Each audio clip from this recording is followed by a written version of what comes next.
And welcome back, everyone, to Enjoy the Show. Hosted by yours truly, Arturo. And I'm Billy. How's everyone doing? Welcome back. Welcome back, everybody. This is a second video format. Thank you. You didn't hit me up ahead of time. Well, we were aware of it. This time, I didn't just show up like I was just left the gym or something. Yeah. I'm actually dressed. You actually dressed up for the part. At the same time, I'm a father of an 8-month-old, so there's stains everywhere. And fuck it. Nobody would have noticed unless you pointed them out, which I don't even know where they are. It's one of those things. It's like, you know where they are. And it's like, whatever. Yeah. Anywho. But, dude, we're back, man. Mm-hmm. I'm excited to talk about tonight's topic. So am I, dude. So am I. Perfect within the Halloween season, October, everything. Yeah, dude. So what we're talking about. Well, first off, I just actually wanted to open up. Is there anything that you saw recently that you wanted to talk about? Oh, there sure is, Arturo. Yeah. I'm glad that you mentioned that. Ladies and gentlemen, for the first time ever in my 35 years of living on this earth, I finally watched The Nightmare Before Christmas. It's a fantastic movie. If you haven't seen it, watch it. But everybody in the English-speaking language probably has. So I just did for the first time, and it was a fantastic movie. Oh, man, I'm glad you enjoyed it. Yeah, thank you. I know you just recently saw Barbarian. What did you think of that? Holy crap, man, Barbarian. Or first off, dude, am I allowed to curse? I know we curse all the time on the podcast, but now that it's YouTube, on YouTube, I think on YouTube it's within the first minute you can't cuss, and then I think I already cursed though. Well. Whoops. I'll try to contain myself as a general whole. You can though. It's a bad habit. You can. Barbarian, dude. Oh, dude. Wow. Okay, so I don't want to give too much away because of how it's an incredibly well made movie, but it is not for everyone. And it will stick with you. And there is some very unexpected twists and turns, to say the friggin' least. Yeah. Wow, I haven't had a horror movie stick with me like that for a while. Yeah. I don't know, it's because I'm becoming desensitized over the years. Yeah. Of watching so much, but Barbarian was wow. Pretty wild. Yeah, go see it if you're down, because it's not what you expect, and they're very, very good. I want to see it, but like at the same time, because of people talking about it how you just did, it's kind of like that same thing with that movie Smile. Have you seen that yet? No, but I really want to. Dude, people who are like, yeah, I'm a pretty like big horror movie person, that Smile was really fucking scary, this and that, and I'm just like, oh man, and I don't like creepy smiles as true. it is. Yeah. I don't like them. So we were talking about this off air. Oh last time after we finished recording, and you got like so riled up and started screaming about it to the point where like you were like, hey, why are you screaming? Dude, it was like you literally and I'm used to like Billy. I mean, it's part of your personality. You know, it's fun. You're excitable. It's Billy. But like you scream so like you legit hurt my ear. Like, I know, that's why I'm saying. So sorry. I can well, like that's the thing to me. Like if that's how you were in conversation, just like talking about it, I can only imagine what you would go through while watching said movie. Oh, if you experienced it in theaters. I watched that movie in the theaters, I probably would have ran out of it. Like I would have probably dude, when I saw Nope, the new Jordan Peele movie, the trailer for that had just dropped, and I watched it, and that trailer scared the absolute fuck out of me. Like, I don't know if you've seen the trailer for it. Yeah, I only saw honestly the first 30 seconds because it sold me already. Yeah. I'm like, that's it. I don't need any more. Okay, well, I'm going to commit to in that case, then I won't say anything more than what I just said. But just from the trailer alone, I was like, I think I'm gonna wait till it comes on streaming of some type. I think it'll probably come to like whatever Paramount Plus or something or whatever. Well, speaking of streaming and horror, I mean that leads. We'll get back into our main topic now. To what we're gonna discuss tonight, and that is Marvel's Werewolf by Night. It is a Halloween special released by Marvel Studios on Disney Plus, and my God, I loved it. Oh my God, yeah, dude! This was. I posted about this on TikTok today, actually, because I watched it so late, and usually when I watch something, I immediately go to my TikTok and put my review out on it. I put that in big quotations because I'm not professional at it, but I put my thoughts out there, thoughts out there, and I just want there to be more things like that. from Marvel. I mean, well, from the get-go, this is so unique. I mean, it's Marvel's first project that dives really deep into the horror. We got Multiverse of Madness earlier this year, and you can tell like they were really pushing, how hard they can go with the movies. But this was straight up horror, first monster project. Yeah, definitely reaching into like the darkest corners of the Marvel comics and bringing something to that. Now, on the film front, on the TV front, and live action overall. But I fucking loved it, man. Yeah, man. And it is it's such a unique thing. It's such a tribute to the 1930s, 1940s Universal monster films. Absolutely. Even just the opening style credits. I mean, the opening, the fact that we're getting the Marvel theme, but then the wolf slashes are happening, and then it turned black and the white, howls, it turned black and white, and then we got the old school opening style credits that just was so reminiscent of that era, and this was a love letter to that. Oh, definitely. Definitely was. And the fact that I didn't know anything going into the movie. I didn't know anything about anything. With most Marvel projects, even on like the technical aspect of it being like, oh, I already know who the director is. I know who the composer is. Blah blah blah blah blah. Both director and composer was Michael Giacchino. Yeah, first time director. Did not know that he directed the movie until the credits. I was like, whoa, what the fuck? Like the guy who did the Batman, Lightyear, all of like the Spidey No Way Home, all the superhero scores that we all know and love. I'm just like, whoa, dude, like that was crazy, and like you could totally tell that this dude like really like loves these types of films, and he was like, yo, I'm gonna fucking do this for Marvel, and it's gonna like break the internet, and I feel like it did.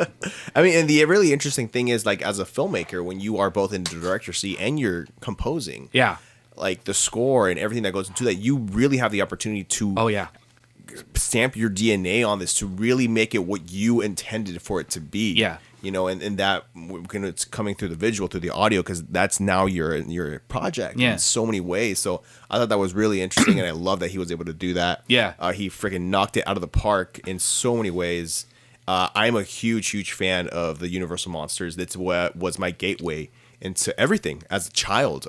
My first Halloween costume was Dracula when I was 2. Okay. And I remember those films fondly, and the Wolfman, Dracula, Frankenstein, and it was my gateway, as I mentioned, to like my first like passion, I guess you could say, in life, or obsession within monsters, within horror, Halloween as a whole.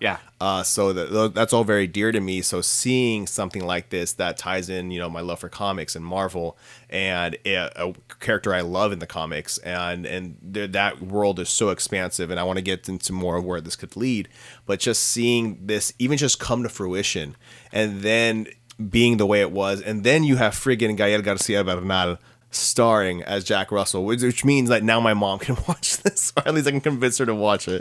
She'll hate me the entire time. She doesn't do horror movies, but like I just thought that was really cool that they got someone like Gael, and I think he did an absolutely great job in the role, and it just chewed it up, and it gave you a sense of you rooted for the guy ever since the get go. Oh yeah, definitely. I thought that he did that really well. I agree. I think that like. Because I don't know anything about these stories. Because as I said many times, and I'll reiterate this every single time we talk about something about Marvel, I don't read the comics. I have never read a comic, so I always have you as my kind of connoisseur of sorts, or aficionado, or happy like to provide whatever it is that I need the information for. The best part about it is getting to come meet up with you and talk about this stuff and kind of get more of an in-depth. And when you say like, what could this possibly lead into? I'm just like, okay, well, what can this lead into? And that's actually one of the things I do really appreciate, because I get to see your actual hype and your reaction, like first and getting it. Because I mean, like all of these stories that we're getting, like within the Marvel Cinematic Universe now, me, especially with characters that I'm not familiar with, like at all, like a story like this, not knowing anything about it, getting what is presented to me, characters, story, so on and so forth. It's always fun to be like, okay. So this guy is this guy is that, this family here, this family there. By the way, Bloodstone is the sickest family name of all time. Dude, it's pretty badass. It's so badass. But before we dive into, like, maybe this will be in part of your notes, but I just want to say that for it being a Marvel property, as you had said, we already got Doctor Strange in the Multiverse of Madness, directed by Sam Raimi, who is one of arguably the biggest horror film directors, with the Evil Dead, and he did a bang-up job on the Spider-Man trilogy that he did back in the 2000s. Michael Giacchino achieved a level of mastery in this film with the gore and blood. Now, here's what this is something that I thought about kind of after the fact. Since this movie is in black and white, were they able to get away with the amount of blood because it wasn't red? It was in black and white. But that being said, though, let's just say for some, because in my opinion, this was that close to being rated R. I felt like it pretty much was a rated R film. Yeah. Well, interesting that you brought that up, because that was something I didn't want to talk about. Is the film was filmed in color. It wasn't until the director took a clip of it, or I believe in black and white, and presented it to Kevin, and just like, oh, what would you think? What do you? And then loved it, and they went from there. Move. And interestingly enough, yes, they are able to get away with more gore and blood, because it is in black and white and it's not red. And I guess that's the loophole. But it'll definitely allow it to get things be more violent. I'm assuming because they did originally shoot in color with the idea of not going too far in the TVMA rating. Yeah. That they realized, okay, it's in black and white. Right. Let's add more blood. Yeah. Because now they allow themselves to. Right. Because this was rated TV-14 and it was for language and for violence. And man, some of the boundaries that they pushed, it was brutal. Oh boy! If this was all in color, that would have been a rated R TVMA easily television special for sure. This is the most blood we've gotten in anything coming from Marvel Studios. Yeah, and that hallway scene where he's just ripping those people to shreds. I don't know about you, but I was mouth open, eyes wide. Oh, dude, I was on the edge of my seat. I was clapping. I was cheering. Same. I was so stoked to live. Damn, that was some wild shit, bro. I almost woke up my son. No, dude, I fucking loved it, man. Yeah. And it's interesting because, as I was mentioning earlier, this is Marvel's first, deep foray into horror, and seeing how far they can go, not just in terms of horror, but also in terms of violence. Yeah. And how far they can push that envelope within it being from Disney. Yeah. Ultimately, because yes, Disney did create the whole parental controls when they added the Netflix shows. That's Daredevil right, and the Defenders and such. And then not too long after that, we got Deadpool and Logan, the first rated R films. Oh, that's right. Yeah, on the streaming service. So I think this is, in so many ways, a testing of the waters and seeing how the audience will react to things. And all I've heard so far has been overwhelmingly positive. So I love that it's been received so well, and that people have been really open to this really uniqueness within the MCU. Yeah. And just taking on or wanting to experience more things like this. Because honestly, dude, after everything, and I do want to discuss things a little bit further, though. But after everything, my only nitpick is that I wish it was longer.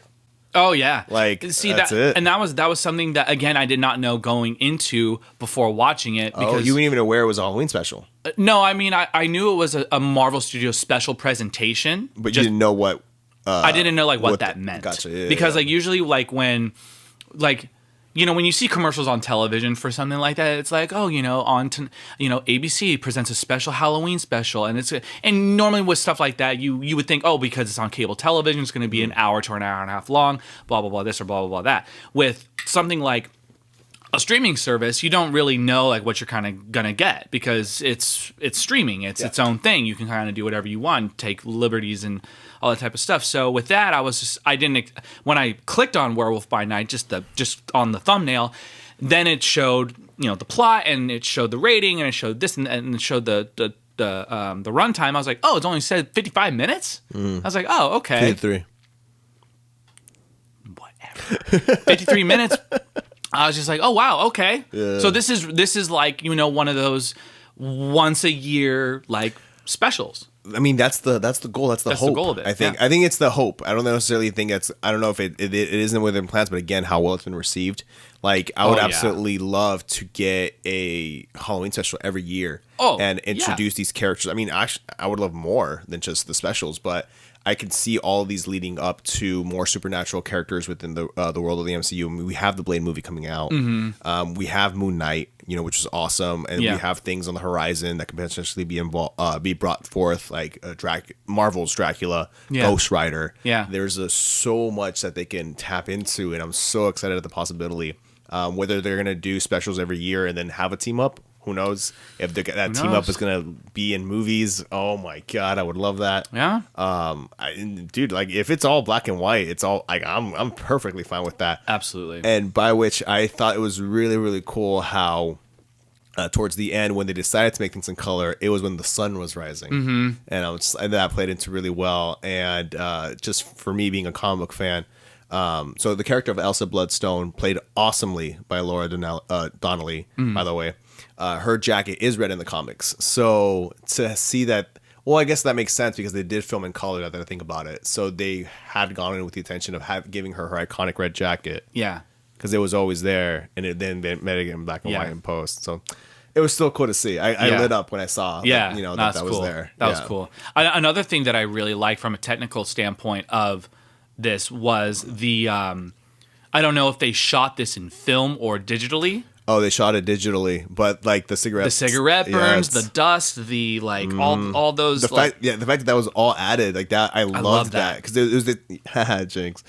Just the attention to detail and how they made it feel like it literally felt like an old school film, just with like modern production. Yeah, like in the best way possible. Yeah, and I love that you noticed that. Yeah, and I remember catching it on the noticing on the first one, and then we talked about it on the second one.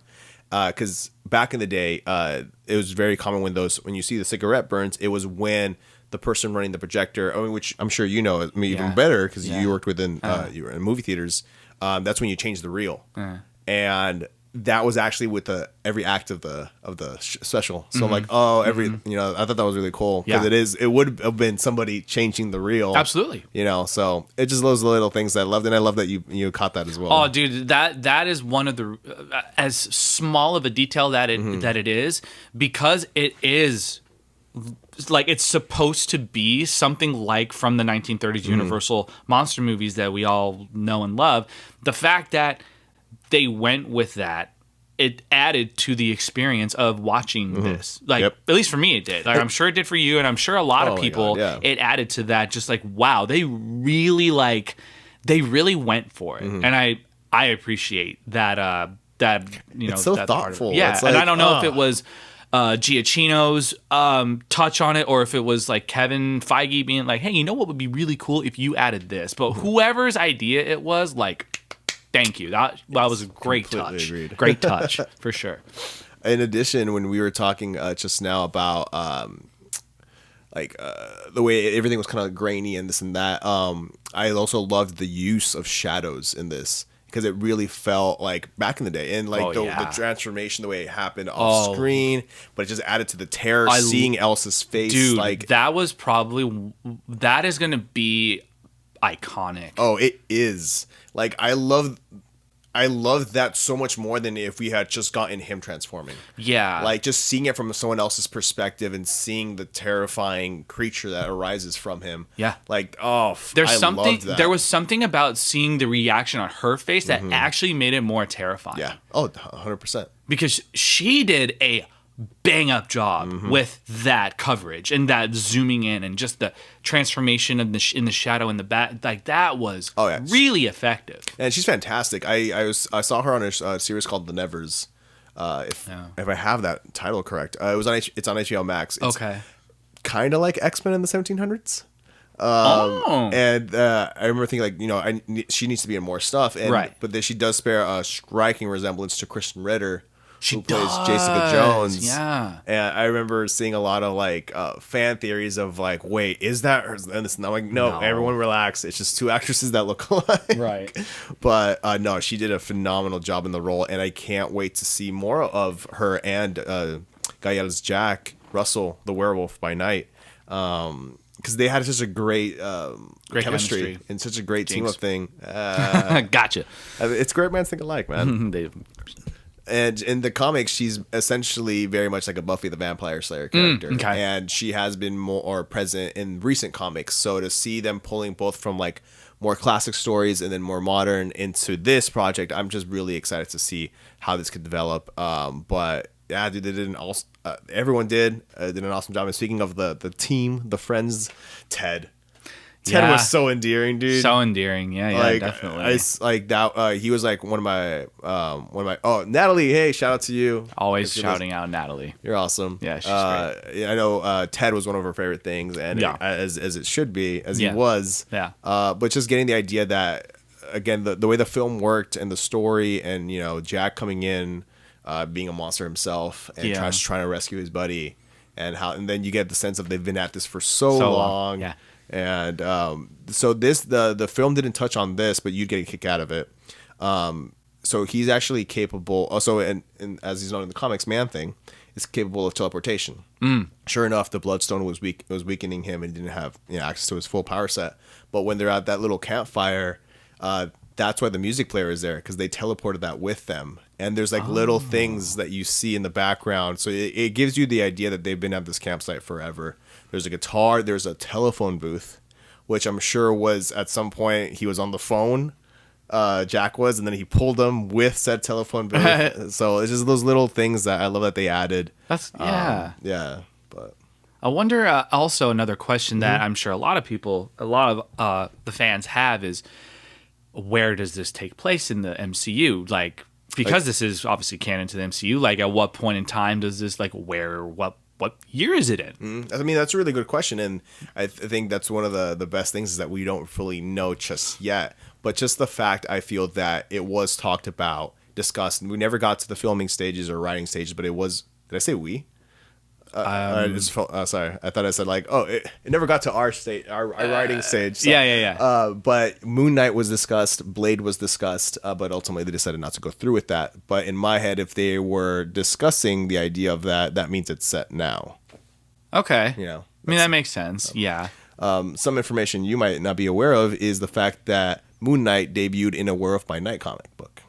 Oh, very cool. I like that. Yeah, I mean it's awesome, and Oscar Isaac has that issue framed in his house. Oh wow! And that was the very popular idea that could he potentially show up, and they did discuss it, but they really liked the idea of having something kind of self-contained. Yeah, to start with at the very least. Yeah, but to have them cross paths again would be phenomenal. And I am so sure, because we don't know every single solitary thing about Marvel, which is totally fine. I don't know about you, but I don't care about knowing the big picture ahead of time. Like I'm along for the ride, same. man. And that's the thing too that I think is I feel grateful enough, because I know when you experience things in different mediums, sometimes it is difficult because you get used to one thing, or you really want to see something developed on the big screen a certain way, and then sometimes it's not, and sometimes it can be like a bummer when when certain things aren't adapted in a certain way. But it's helped me to disassociate between the two mediums and just kind of take things for what they are. Yeah. But when you got projects like this that are just absolutely like fucking mind blowing and amazing, I'm all for it. Yeah. And I'm really excited for what could potentially come next. And what do you think could potentially come next? Midnight Suns, which that was where I was thinking they were going to go to. Yeah, I mean it's a supernatural team in Marvel. Ghost Rider's in there. Moon Knight. It's also involved characters like Punisher, Doctor Strange. Yep. So you're aware of this team? Yeah. Okay. Was it that just through like research that you've done? Yeah. Yeah. See, here's another thing about me that I think the internet could use my advice on. If you're unaware of things that happen in the Marvel Cinematic Universe, you're like, what's up with this? The internet's free. Google's free. Use it. I do it all the time, and guess what? It helps. And here's another thing too. I don't pretend to know things because you'll just look stupid. Yeah. You see all these people on the internet talking about like, we're not going to get into it, but like, oh, this character is not like how she is in the comics, or this character is not like how he is in the comics, and why are they taking? It's just like, dude, it's an adaptation from the comics. Not everything is going to be comic book accurate. Well, now, not every comic book run is the exact same. Exactly, and that's the biggest thing too. I feel that a lot of times people will get very attached to one specific version of the character, right? Which I completely understand. There's versions of characters I like that I prefer over others, and you know, it just kind of is what it is. Right. We're now in an era where there's so many interpretations. Right. And if you don't like, you know, interpretation A, okay, we'll rewatch interpretation B. Yeah. Or, you know, whatever Absolutely. the case might be. Like, Absolutely. You know? So, you know, when it came to, and this is the great thing about TikTok. I will say this on every episode of this effing show as much as I possibly can. TikTok is a great medium for this said information. I'm not on TikTok, so I'm completely unaware of what Billy is describing. So, you know, I follow a lot of people who read the comic books. Mm-hmm. And because Werewolf by Night is a very popular comic within the comic book reading space, a lot of people who have read that said comic watched this special and said, oh my God, this is amazing. And here's what it could potentially lead to, the Midnight Suns being one of them. And I was like, I've heard of this before. You had mentioned it many, many times on this show. And in When We Just Hang Out, you've mentioned it a lot because that's something you really want to see. And because you've shown interest in it, that makes me interested in it. And I go in very surface level. I'm like, who's part of the team? That's it. Yeah. I don't want to know what stories are involved because the story aspect, I always want to be at least... I want to be a little bit surprised going into it. Of course. So when you were just talking about like, oh, you know, Moon Knight debuted in the Werewolf by Night comic, this and that, it lead to the Midnight Suns. I'm like, yeah, let's fucking go. I hope that happens. I'm sure it's going to take some time, but it will happen. I think it's something that I think so, too. I feel like Kevin Feige and Disney really do listen to the fan base. Of course, it's not going to be an instantaneous thing that they're going to get these characters on screen or in our homes. But I feel like over time, it's like, how are we going to integrate the Midnight Suns into the MCU? Let's figure it out. Let's make a good plan. And then they will execute it. And it might not happen for another 5 to 7 years, but it'll get there. That felt so long from now. And I'm always the guy telling people, well, oh, have patience. But that just felt so long. But honestly, if you think about it, dude, we're almost at the end of 2022. Like this year has flown by, and every year since I can remember, when it comes to superhero content, has just flown by, dude. I've been. It's because when you think about it like that, like superhero movies have been around forever. Yeah. And we only keep getting more content. So I'm perfectly happy to wait, and it's satisfying when it happens. Yeah, of course. And when it does happen, of course you're going to be satisfied. But it just is like. The anticipation of it is part of the fun. You know what I mean? And if you think about this, WandaVision was the first Disney Plus show, right? January 2021. That's almost 2 years ago. That's true. And that felt like yesterday. Yeah. Like for me at least. No, it does. And I feel too, like to a certain place, like when you can't always have content coming out left and right, I feel too. Right. Like, because at a certain point, there's, I guess oversaturation is maybe the word I'm looking for. It is, yeah. But like I'm perfectly happy to be content and wait and like come and have like really good like projects. Yeah. Know? Oh yeah. Like, and I remember an era where we had to wait, 2 years between films. So what's a couple months? And here's another thing too. Think about when the first Iron Man came out. The next film we got was another Iron Man movie. The Incredible Hulk. Okay, that's true. I totally forgot about that. But then it was Iron Man too. Yeah, and it was like it wasn't until I forgot what year it was that we got Thor and Captain America, like 2010, right? Iron Man and Incredible Hulk were 2008. Iron Man was 2010. Which meant Thor was 2011 and Captain America was 2012. No, because Avengers was 2012. Oh yeah, July. Yeah, I was thinking. Yeah, so they were both 2011, and then we got Avengers in 2012. Yeah, and that was the only Marvel movie we got. Well, MCU movie we got in 2012. Yeah, was just Avengers. Yeah, that's right. Like, that's because in 2012 you have to remember that that's when the first Amazing Spider-Man came out, but that was a Sony Marvel movie. And so it's like now we're getting a new Marvel television show once every 3 months, and a new Marvel movie every 3 or 4 months. Yeah, too. Yeah, and we're getting at 3 to 4 films and a year. Sometimes they overlap each other within their release times. We had Doctor Strange in the Multiverse of Madness come out the same day as the last episode of Moon Knight. Or something like that. Or the same week. Yeah, the same week. I do remember that, yeah. Like, we're so inundated with the amount of content that we're getting. We're so spoiled. And yet people have become so desensitized by that, and we're not going to get into it. I know, but it's just crazy to think about like where it started to where we are now. It's so wild the potential that we have like going into the future. I'm perfectly stoked about to see where everything's going to come, like what we're potentially going to get in the future. I meant to rewatch Werewolf by Night the other night because it was a full moon. Oh yesterday. that's right. Yeah. I was gonna rewatch that night, but things happened. Before we I feel like we're drawing towards a close, but I did want to talk about the werewolf itself. Okay. And the practical makeup that went into that, true. and 4 hours of the makeup chair, but how amazing it looked. 4 hours? That's 4 it? hours. That doesn't seem like such a long time. I mean, you try to sit still for 4 I mean, hours. yeah, no, I'm sure. But like, think about like Vecna. That was all practical. Yeah. Homie was sitting in the chair for 7 hours. I mean, well, those were also like moving parts That's and true. tendrils That's and true. shit. That's Yeah. true. Like Gael only was like waist up too. Yeah, the pants, that's a good you point. know. That's a good point. But everything to do with the look of the werewolf and the way they handled, I loved the way they handled his fighting style and how animalistic it was, but still very, very raw, very human, and like the throwing, the launching, and the jumping. Like I thought that was incredibly done well. It looked freaking badass. It was like it was out of a classic, monster film, and I loved that so much. And I've been a fan of werewolves since I remember being in kindergarten and writing a story about turning into a werewolf. Yeah, man.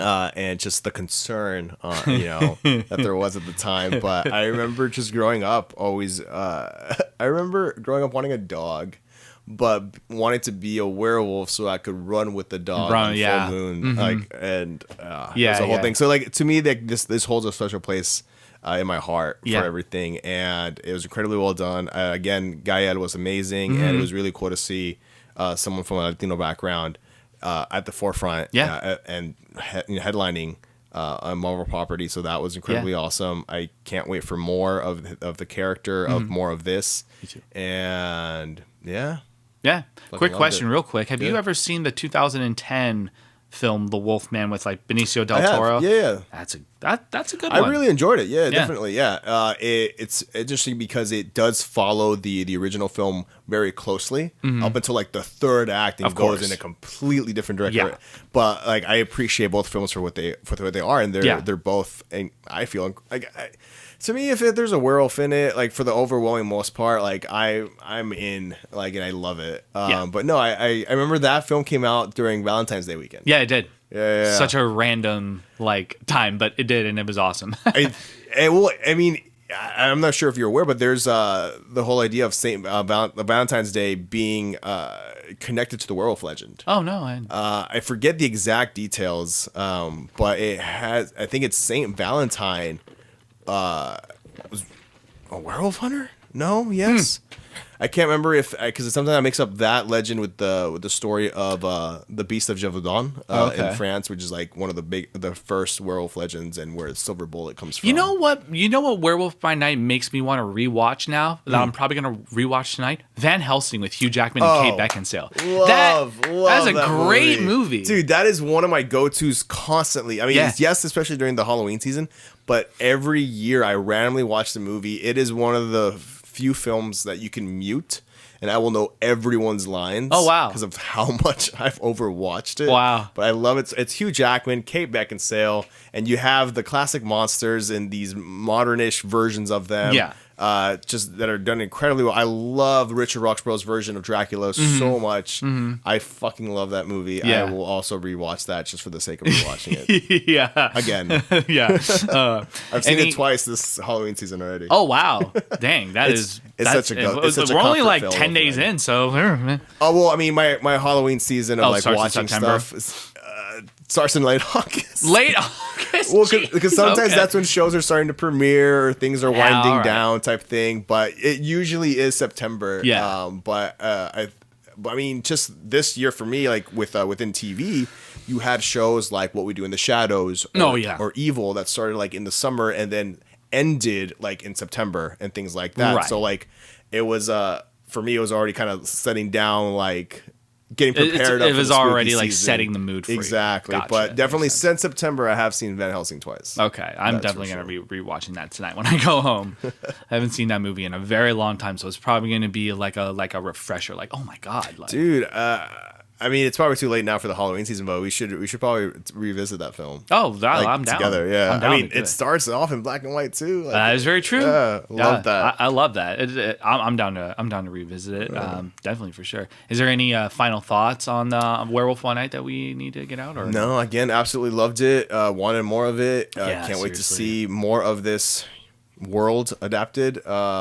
I guess I have a fun fact that I thought was really interesting that I was not prepared for. Apparently, the day it premiered on Disney Plus, they had Werewolf by Night, Jack Russell Werewolf at Adventures Campus. Oh, At the Disneyland California Adventure. Oh man, Like, that's so freaking that's cool. great. Like, I saw like a picture of it, and I'm all like, "What?" Yeah, But then I saw the video. I'm like, "Okay, that looks freaking cool." Yeah. And he's just there. He's just howling. He's like, That's he's so like sick, running dude. back and forth. I'm like, and again, tying into Halloween and everything. Like, I may be Werewolf by Night this Halloween season. Oh my gosh, I have no idea what I'm gonna be for Halloween Like, this year, man. I well, don't know. We have multiple costumes for different events, but I think I'm gonna shove in Werewolf by Night. If I had to pick, I'm probably gonna be Bucky, but I'll figure Do it. it. I Heck mean, yeah. I'll be the. I mean, I have like 3 versions of his costumes. Really? If you want to borrow one of them. Okay. I mean, if need be, I now know where to go. I appreciate that. Thank you. Winter Soldier, Civil War, Infinity War. Those 3. Oh, okay. I'll have to pick which one I like the best. Probably the Infinity War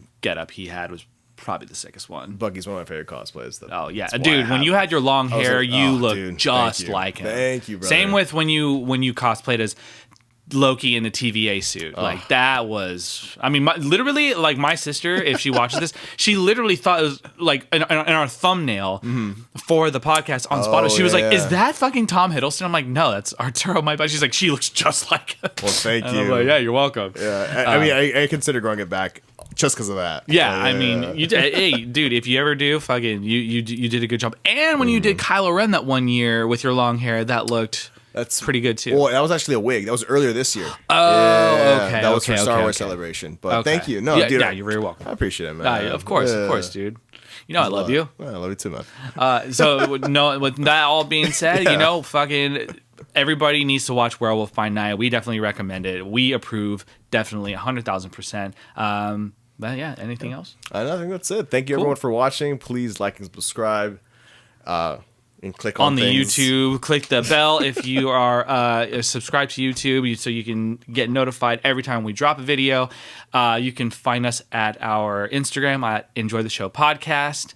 And then you can find me at The Real Billy Sweet as my personal Instagram. And At Arkham_Arturo. hey, Arturo, where are we at? Where are we at? Where are we at? Oh, and this episode is brought to you by Dark Side Studios in Orange. I was going to say that anyways as we were wrapping things up, but when you asked where we were at, It I'm sounded like, like you weren't going to. I was like, in life, like how I feel, like, am I hungry? Like, Are you hungry? I'm always hungry. I'm always It's a hungry, constant problem. I know. Anyways, thank you guys for watching, and we'll see you next Have week. a good night. This episode is brought to you by Dark Side Studios. For a second time. Good night, everybody.